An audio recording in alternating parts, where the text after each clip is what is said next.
कैसे हैं आप? I hope all of you are healthy and fine. आज हम केमिस्ट्री का एक और नया लेक्चर लेकर के आपके सामने उपस्थित हैं और आज हम एक बिल्कुल ही डिफरेंट चैप्टर पर डिस्कस करेंगे। तो चलिए शुरुआत करते हैं आज के लेक्चर की। लेक्चर शुरू करने से पहले ये देखिए एक सुंदर सी पेंटिंग आप देख रहे हैं। इस पेंटिंग का लुत्फ उठाइए और इसको सही ढंग से ऑब्जर्व कीजिए। चलिए अब मैं आपको एक और पेंटिंग दिखा रहा हूं। ये पहली वाली पेंटिंग की तरह बेहद ही खूबसूरत पेंटिंग है। आपने देखा दोनों पेंटिंग्स को, ये दोनों पेंटिंग्स हमारी बहुत ही फेमस और कॉस्टली पेंटिंग्स हैं। पहली वाली आपकी जापानी पेंटिंग थी, बहुत ही फेमस जापानी पेंटिंग, और सेकंड वाली ये स्टारी नाइट नाम की पेंटिंग थी जिसकी कॉस्ट $1,000,000 में है। आपने ऑब्जर्व किया इन दोनों को, तो बताइए इनमें क्या चीज आप कॉमन देख पा रहे हैं? जरा सोचिए क्या चीज इनमें कॉमन है। इनमें कॉमन है ब्लू कलर। इनका जो ब्लू कलर है उसकी इंटेंसिटी देखिए बहुत बेहतर है और इसी के कारण ये इतनी अधिक कॉस्टली है। वो जो ब्लू कलर इस्तेमाल होता था वो एयर और लाइट में डिकम्पोज हो जाता था, उसकी जो इंटेंसिटी थी वो घट जाती थी और डल हो जाता था, जिसके कारण जो पेंटर्स की पेंटिंग थी वो उतनी खूबसूरत दिखाई नहीं देती थी। इस प्रॉब्लम को जो दूर किया वो एक मैन मेड ब्लू डाई ने दूर किया, जिसको हम जानते हैं प्रूशियन ब्लू के नाम से। प्रूशियन ब्लू के नाम से आपने इसका नाम सुना होगा। तो ये जो प्रूशियन ब्लू है ये वास्तव में क्या है? एक कॉम्प्लेक्स कंपाउंड है।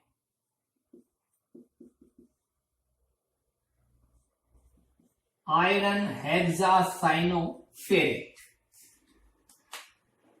इसी तरीके से एक रेड डाई ऑब्टेन की जाती है मैडार प्लांट के रूट से एक्सट्रैक्ट करके, और वो भी क्या है? एक कॉम्प्लेक्स कंपाउंड है।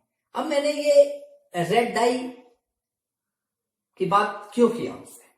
क्योंकि इस रेड डाई का इस्तेमाल अलेक्जेंडर सिकंदर महान के द्वारा पर्शिया के युद्ध में किया गया था। पर्शिया की सेना बहुत बड़ी थी, उस सेना से लोहा ले पाना सिकंदर को मुश्किल जान पड़ रहा था, तो उसने एक योजना बनाई। उसने मैडार के रूट्स से एक्सट्रैक्ट किए हुए बिल्कुल ब्लेडी रेड डाई का इस्तेमाल किया अपने सोल्जर्स के कपड़ों पे, और वो दूर से ऐसा दिखाई देता था मानो कि व्यक्ति घायल है और उससे ब्लीडिंग हो रही है, उसके शरीर से ब्लीडिंग हो रही है। तो ऐसा ही लगा पर्शिया की सेना को, और पर्शिया की सेना ने लापरवाही में उन पर आक्रमण कर दिया। उन्होंने सोचा कि ये घायल हैं, जबकि वो घायल नहीं थे, वो तो एक रेड डाई थी। तो इस प्रकार धोखे पे पड़ करके उन्होंने आक्रमण तो कर दिया, लेकिन युद्ध वो हार गए। तो इस प्रकार अगर हिस्टोरिकल बैकग्राउंड में हम जाएं तो कोऑर्डिनेशन कंपाउंड्स का इस्तेमाल अलेक्जेंडर सिकंदर महान ने युद्ध में भी की। मेनली हम देख रहे हैं कलर्स के रूप में क्या मिल रहे हैं हमें? कॉम्प्लेक्स कंपाउंड या कोऑर्डिनेशन कंपाउंड मिल रहे हैं। क्या कोऑर्डिनेशन कंपाउंड या कॉम्प्लेक्स कंपाउंड केवल और केवल कलर्स में इस्तेमाल होते हैं, ये डाई के रूप में इस्तेमाल होने वाले हैं? ऐसा बिल्कुल नहीं है। इसके अलावा बहुत बड़ा फील्ड है कोऑर्डिनेशन कंपाउंड्स का। फॉर एग्जांपल अगर हम मेडिसिन की फील्ड में देखें तो हमारे पास एक कैंसर, जो कि एक जानलेवा प्राणघातक बीमारी है और बहुत ही खतरनाक बीमारी के रूप में जानी जाती है, उसके इलाज में प्रयुक्त होने वाली जो सबसे पावरफुल मेडिसिन है सिस्प्लेटिन, वो भी एक एग्जाम्पल है किसका? कॉम्प्लेक्स कंपाउंड का, कोऑर्डिनेशन कंपाउंड का। PTNS3 whole of twice Cl2। इसी प्रकार अन्य फील्ड में भी हम देखें तो एक्सट्रैक्शन ऑफ मेटल्स के केस में या मेटलर्जिकल एक्सट्रैक्शन में भी इस्तेमाल होते हैं कोऑर्डिनेशन कंपाउंड। साथ ही कोऑर्डिनेशन कंपाउंड्स बायोलॉजिकल सिस्टम्स का भी एक पार्ट है, बायोलॉजिकल सिस्टम्स में भी उपस्थित होते हैं। जैसे हम देखें क्लोरोफिल, देखिए आपको क्लोरोफिल का स्ट्रक्चर दिखाई पड़ रहा है। इसके सेंटर में क्या है, क्लोरोफिल के सेंटर में आपको दिखाई दे रहा है एक मेटल, और वो मेटल कौन है, मैग्नीशियम। और मैग्नीशियम के सराउंडिंग में आपको एक कॉम्प्लेक्स सा स्ट्रक्चर दिखाई पड़ रहा है। तो ये भी क्या है, एक मैग्नीशियम का एक कॉम्प्लेक्स है। कौन, क्लोरोफिल, जो कि प्लांट्स में पाया जाता है, हरे प्लांट्स में। अगली चीज हीमोग्लोबिन, हीमोग्लोबिन से भी आप परिचित हैं। हीमोग्लोबिन कहां होता है, ब्लड में होता है, और ब्लड को कलर भी प्रदान करता है, और भी इसके बहुत से काम है। अगर हम बात करें तो इसका स्ट्रक्चर देखिए कितना कॉम्प्लिकेटेड है। इस स्ट्रक्चर में आप देख रहे हैं इसके सेंटर में क्या है, इसके सेंटर में आयरन है, तो ये आयरन का एक कॉम्प्लेक्स है। इसी प्रकार अन्य एग्जांपल्स जरा देखिए, विटामिन B12 स्ट्रक्चर आपके सामने है, आप स्ट्रक्चर देख पा रहे हैं। इस स्ट्रक्चर में क्या देख रहे हैं आप, इस स्ट्रक्चर में आप देख रहे हैं कोबाल्ट है सेंटर में, और कोबाल्ट सेंटर में है, और उसके सराउंडिंग में बड़ा ही कॉम्प्लेक्स का स्ट्रक्चर आपको दिखाई पड़ रहा है। तो ये भी एक अनदर एग्जांपल है कोऑर्डिनेशन कंपाउंड। तो ये मैंने सारी चीजें आपको क्यों बताई, ये सारी चीजें इसलिए आपको बताई गई हैं जिससे कि आप लिंक हो जाए विद चैप्टर के साथ जुड़ पाए, कि ये चैप्टर पढ़ना क्यों हमारे लिए महत्वपूर्ण है, इसका क्या हमारे जीवन में इंपोर्टेंस है। तो अब आप समझ गए होंगे कि आज का जो हमारा चैप्टर है वो बेस्ड किस पर है, कोऑर्डिनेशन कंपाउंड्स पर। तो हमारा जो आज का चैप्टर है वो कोऑर्डिनेशन कंपाउंड पर बेस्ड है, और हमारा चैप्टर है कोऑर्डिनेशन कंपाउंड। कोऑर्डिनेशन कंपाउंड की बात करने से पहले बात कर लेते हैं सिंपल सॉल्ट की। और हम जानते हैं सिंपल सॉल्ट क्या होते हैं। एसिड और बेस के ट्रीटमेंट पर वाटर के साथ जो आपको प्रोडक्ट प्राप्त होता है वही क्या है, सॉल्ट है। फॉर एग्जाम्पल अगर हम एसिड लेने HCl, बेस लेने NaOH, तो हमें मिल जाएगा सॉल्ट NaCl। तो इस तरीके के कंपाउंड क्या कहलाते हैं, सिंपल सॉल्ट्स कहलाते हैं। जैसे NaCl हो गया, KCl हो गया, Na2SO4 हो गया, MgSO4 हो गया, Al2SO4 होल ऑफ सराइस हो गया। ये सभी क्या हैं, सॉल्ट्स हैं। ये सॉल्ट्स क्या होते हैं, जब इनको वाटर में डिसॉल्व, ये सभी आयनिक सॉल्ट है, और जब इनको वाटर में डिसॉल्व किया जाता है, वाटर में जब हम इनको डिसॉल्व करेंगे तो इनका एक्वस सॉल्यूशन बन जाएगा, और एक्वस सॉल्यूशन में ये क्या करते हैं, आयंस में टूट जाते हैं, Na positive plus Cl negative. और इनके बीच की बॉन्डिंग क्या है, आयनिक बॉन्डिंग है, और आयनिक बॉन्डिंग आप जानते हैं नॉन डायरेक्शनल होती है। तो ये हमारा सिंपल सॉल्ट है, ये हमारा एक स्टेबल कंपाउंड है, सिंपल कंपाउंड है। अब सिंपल कंपाउंड तो हमने देख लिए, सिंपल सॉल्ट तो हमने जान लिया, साथ ही हमारे पास कुछ होते हैं एडिशन कंपाउंड।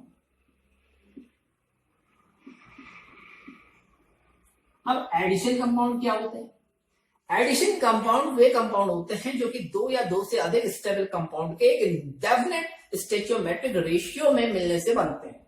फॉर एग्जांपल मैंने ले लिया KCl और साथ में ले लिया MgCl2। KCl भी सॉल्ट है, MgCl2 भी सॉल्ट है, सिंपल कंपाउंड है, दोनों स्टेबल हैं, दोनों को हमने मिक्सअप किया है विद 6 मोल ऑफ H2। तो 1:1:6 में इनको हमने कंबाइन किया, तो हमारे पास क्या बन गया, KCl MgCl2 6H2O। ये हमारे पास एक एडिशन कंपाउंड बन गया। इसी प्रकार अगर हम potassium sulphate plus aluminium sulphate plus 24H2O को कंबाइन करवाते हैं तो क्या होता है, K2SO4 Al2SO4 whole of thrice 24 of H2O form होता है, जिसे हम पोटास एलम के नाम से जानते हैं, फिट करें। अब हम एक और एडिशन कंपाउंड देखते हैं। हमने कंबाइन किया पोटेशियम साइनाइड और आयरन साइनाइड को,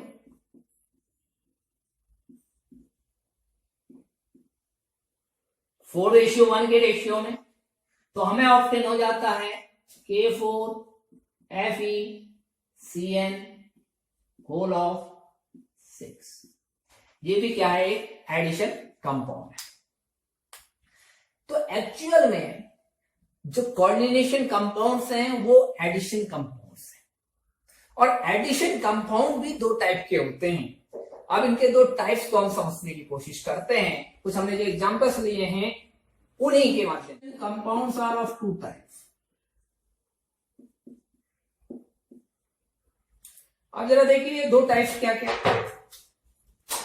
एक टाइप को हम कहते हैं डबल सॉल्ट, और दूसरे को कहते हैं हम, जैसे कि मैंने कहा डबल सॉल्ट इसलिए कहा जाता है क्योंकि सॉल्ट का मिक्सचर है, हमने दो सॉल्ट मिला दिए, KCl और MgCl2 को मिक्सअप किया, कार्बोनाइड बन गया, डबल सॉल्ट हो गया। K2SO4 Al2SO4 whole of thrice, हमने इन दोनों सॉल्ट को मिक्सअप किया विद वाटर, तो हमारे पास क्या बन गया, फिटकरी बन गया। तो डबल सॉल्ट कहने के पीछे रीजन आप समझ गए होंगे। लेकिन सॉल्ट है, और सॉल्ट को हमने क्या देखा था, जब हम इनको वाटर में डिसॉल्व करते हैं तो ये आयनाइज हो जाते हैं। तो डबल सॉल्ट और कुछ नहीं है। डबल सॉल्ट क्या होंगे, जब इनको एक्वस मीडियम में रखा जाएगा तो ये अपने आयंस में डिसोसिएट हो जाएंगे। फॉर एग्जांपल अगर मैं KCl MgCl2 6H2O कर लूं तो आपके पास K पॉजिटिव मिलेगा प्लस Mg+2 मिलेगा प्लस Cl नेगेटिव मिलेगा, ये आयंस मिलेंगे आपको। और दूसरे टाइप के आपके पास होंगे जो कंपाउंड एडिशन कंपाउंड, उनको हम कहते हैं कोऑर्डिनेशन कंपाउंड। जब इनको आप एक्वस मीडियम में डिसॉल्व करेंगे, पानी में डिसॉल्व करेंगे, तो ये इन एक्वस ये आयन देंगे, लेकिन जिन आयन से ये सिंपल सॉल्ट मैन्युफैक्चर्ड हुए थे, यानी K पॉजिटिव Fe+2 और Cn नेगेटिव, ये आयंस आपको नहीं मिलेंगे। इसकी जगह पर आपको मिलेगा, जैसे in case of K4FeCN whole of 6 K positive मिल जाएगा प्लस FeCN होल ऑफ 6 -4 मिल जाएगा।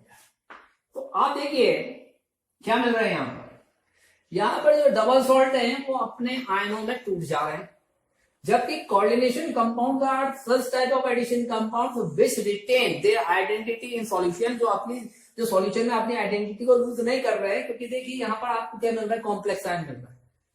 अगर ये डबल सॉल्ट होता तो ये भी Fe+2 और Cn नेगेटिव में टूट जाता, लेकिन ऐसा नहीं हुआ है। बल्कि क्या हुआ है, जब इसको हमने डिसॉल्व किया वाटर में तो ये K पॉजिटिव और FeCN होल ऑफ 6 -4 में 4 नेगेटिव में टूट गया। तो ये कॉम्प्लेक्स आयन में टूटा, ये सिंपल आयन में नहीं टूटा। तो इस तरीके के जो कंपाउंड है एडिशन कंपाउंड्स हैं, उन्हीं को हम क्या कहते हैं, कोऑर्डिनेशन कंपाउंड। तो आज के टॉपिक में हमने क्या क्या चीजें जानी उसको एक बार आपको रिकॉल करवा देता हूं। सबसे पहले हमने इंट्रोडक्टरी पार्ट में जाना कि कोऑर्डिनेशन कंपाउंड हमारे लिए किस तरीके से यूजफुल है और इनकी क्या इंपोर्टेंस है। उसके बाद हमने बात की थी सिंपल सॉल्ट की, सिंपल सॉल्ट जिनसे आप पहले से ही फेमिलियर हैं। फिर हमने जाना था कि सिंपल सॉल्ट की डेफिनेट स्टोइचियोमेट्रिक रेशियो में कॉम्बिनेशन से एडिशन कंपाउंड्स का फॉर्मेशन होता है। फिर हमने बात की थी कि एडिशन कंपाउंड दो टाइप के होते हैं, एक होते हैं डबल सॉल्ट और दूसरे होते हैं आपके कोऑर्डिनेशन कंपाउंड। हमने इनके बीच के डिफरेंस को समझा था। अब एक महत्वपूर्ण चीज और मैं ऐड कर रहा हूं इसमें, और वो ये है कि coordination compound mainly D block elements के द्वारा फॉर्म होते हैं। डी ब्लॉक एलिमेंट्स में ट्रांजिशन मेटल्स, तो ट्रांजिशन मेटल्स के पास एक प्रॉपर्टी पाई जाती है कि वो बहुत लार्ज नंबर में कॉम्प्लेक्स फॉर्म करते हैं। अब क्यों करते हैं, कैसे करते हैं, इसके पीछे के रीजंस कोऑर्डिनेशन कंपाउंड से रिलेटेड थ्योरीज में आप जान पाएंगे। कहने का आशय है कि coordination compound is are mainly formed by transition metals, लेकिन इसका मतलब ये भी नहीं है कि केवल और केवल ट्रांजिशन मेटल ही कोऑर्डिनेशन कंपाउंड फॉर्म करते हैं। हमने एक एग्जांपल क्लोरोफिल का लिया था और देखा था कि chlorophyll is a complex of magnesium. तो ये नेसेसिटी नहीं है, लेकिन most of the coordination compounds belongs to transition metals. I hope आपको ये सारी चीजें क्लियर हुई होंगी। तो यहां तक कि आप नोट्स तैयार रखें, हम अपना टॉपिक यहीं पर समाप्त करते हैं।